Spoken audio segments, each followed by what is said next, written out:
philosophy and try to clarify my sense of the world. Every now and then a student connects with my perspective, and today one such student invited me to speak. I'll do my best to assemble my ideas in a coherent message that hits at the core of my beliefs. There's a particular point of overlap between many different religions, which has always fascinated me: the idea of returning to a childlike state. I'm sure some of us have memories of rich exploration, radiant joy, and expressive creativity from our younger days. And I assume these are the virtues that the scriptures are trying to instill, coupled with the kindness and open-heartedness that can often be found in the young. But like all stages of life, there's a duality in young people, where they can also be intensely self-centered, uncontained in their emotions, and performatively cruel.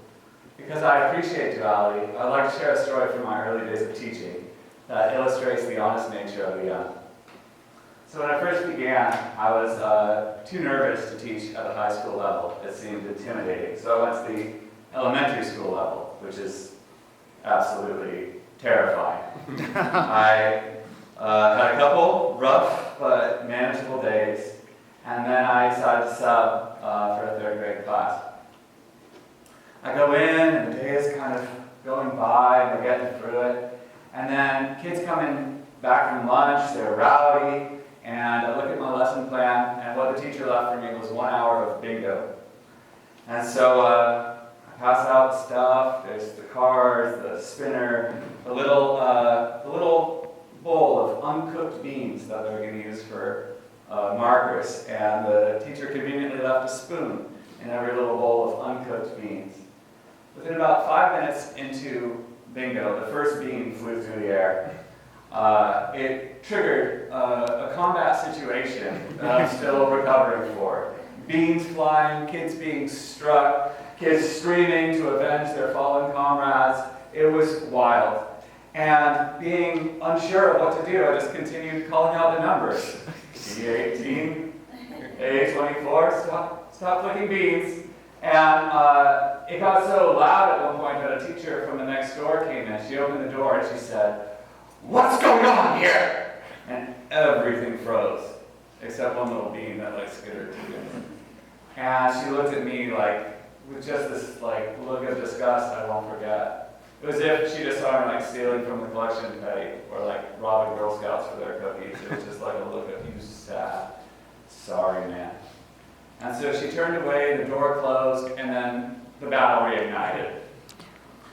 I'm stressed, to the point of low-key trauma at this point. And I look at what's next on the lesson plan, and all it says is play video.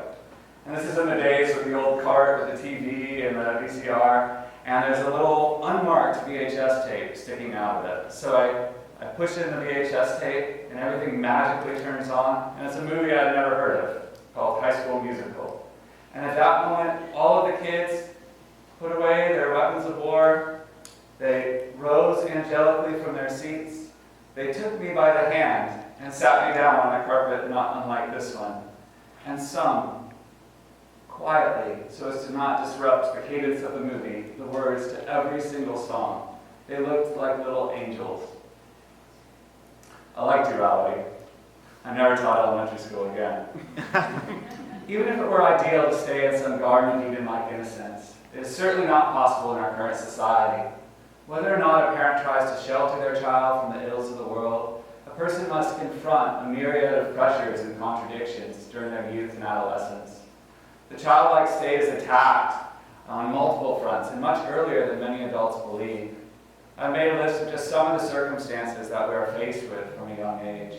Pressure to succeed academically, socially, athletically, and of course, eventually, financially. Body consciousness and sexual awakening. Competition for status, attention, and approval. Witnessing disparities and inequities in the treatment of others because of race, culture, gender, class. And being pressured to either suffer these disparities or force them upon others. Watching the fall from grace of heroes and role models, as well as seeing the mortality and fallibility of one's parents. Being asked to conform to social expectations that are never explained or justified. Watching the unsustainable human toll on the natural environment. Watching people be rewarded, at least in the short term, for their greed. And of course, the global perpetuation of poverty, war, and famine. I imagine there are several dozen more aspects of our life that could be added to this list, but I'm only trying to make the point that the world forces us to confront incredible stressors, conflicts, and challenges. And it is no wonder that many of the methods people use to cope with these issues are avoided and unfulfilling. So for the remainder of my speech, I would like to discuss the process of maturing and essentially complicating our life, and then what it would take to simplify and recapture the childlike enthusiasm of joy once again. Much of our literature addresses the first part of this process in coming-of-age stories, the most common being the hero's journey. In narratives such as this, the protagonist is stunned by unexpected and daunting challenges and must quickly overcome their helplessness and their expectation that someone else will come to their rescue. They must look death in the face, and eventually they feel the internal strength of their will and the resilience to overcome. I find that while watching my students and friends and family, that this is not the arc that most of our lives take. We struggle to understand why the world has so much pain. We make a couple of attempts to correct or address big problems. We see these attempts falter, and then we search for a niche where we feel competent enough to be respected by the people around us, while drowning out the major issues by focusing on immediate dilemmas, social niceties, media distractions, and self-medication. When we are forced to think about the world, things become theoretical or political and removed from immediate action. When we age, we hope that we made some good relationships, didn't burden anyone too much, and fulfilled our basic responsibilities to our family and profession. The German psychologist Erik Erikson created a theory called the stages of development, where every single stage of life is defined by a crisis that each individual has to resolve. In looking for an explanation of a well-lived life, I think his final stage is the clearest answer there is. The stage is old age, 70 and beyond, and the crisis is integrity versus despair. Simply put, if at the end of one's life a person feels positive about the life they lived, they are able to accept their mistakes and make peace with their regrets, they are proud of their accomplishments and happy with their connections, they've made it to a well-lived life. Otherwise, they will end their life feeling cheated and afraid of what's to come. There are, of course, many paths and perspectives to a well-lived life, but I want to offer 3 ways to spend time that are almost universally believed to be healthy, and talk about approaching them with a childlike stance. The first way is artistic creativity. To spend time searching for your own artistic voice or vision or expression is to seek connection with your spirit. Yet we complicate this process so intensely in our life.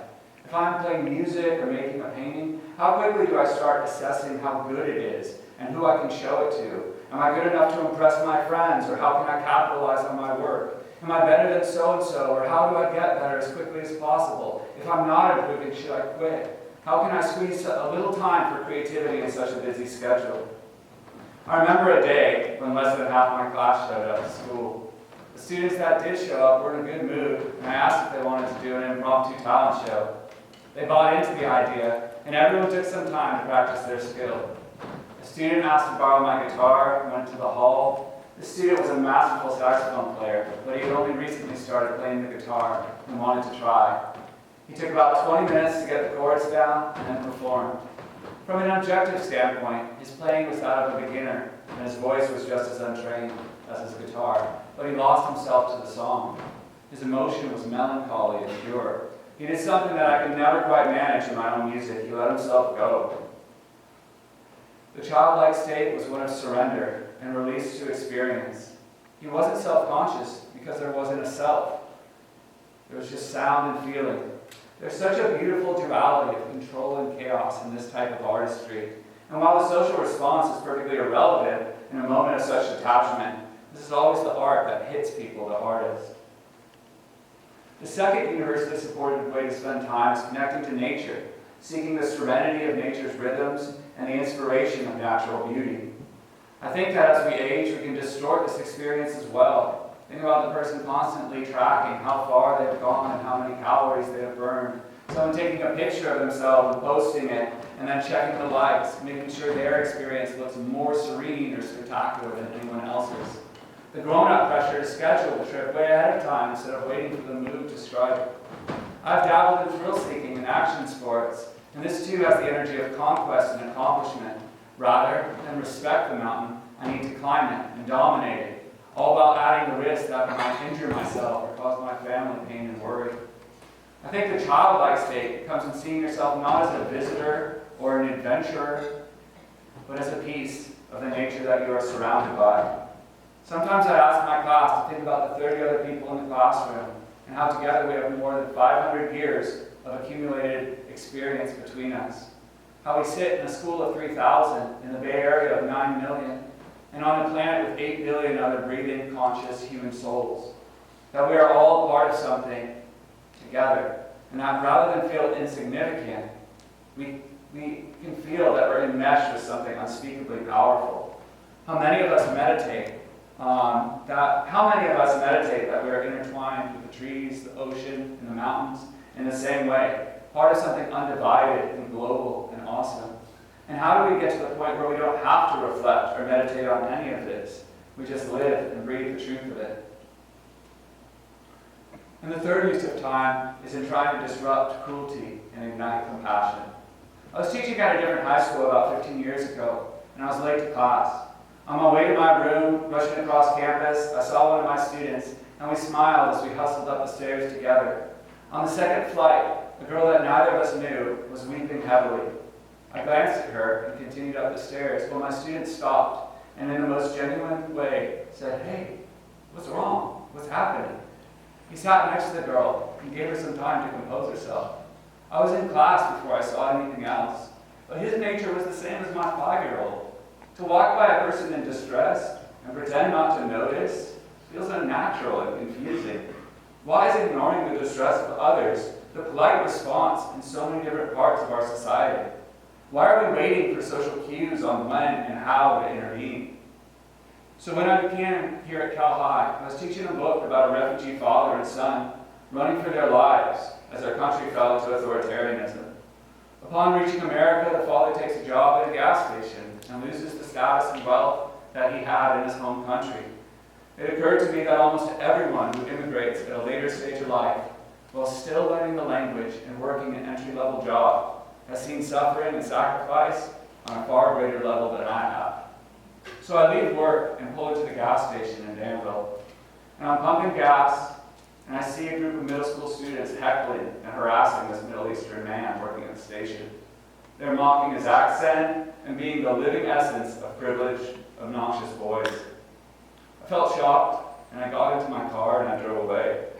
I've thought about this moment many times, and I think to myself what I should have done. I certainly could have yelled at them, or intimidated them, or threatened to call parents. I could have apologized on their behalf to the employee.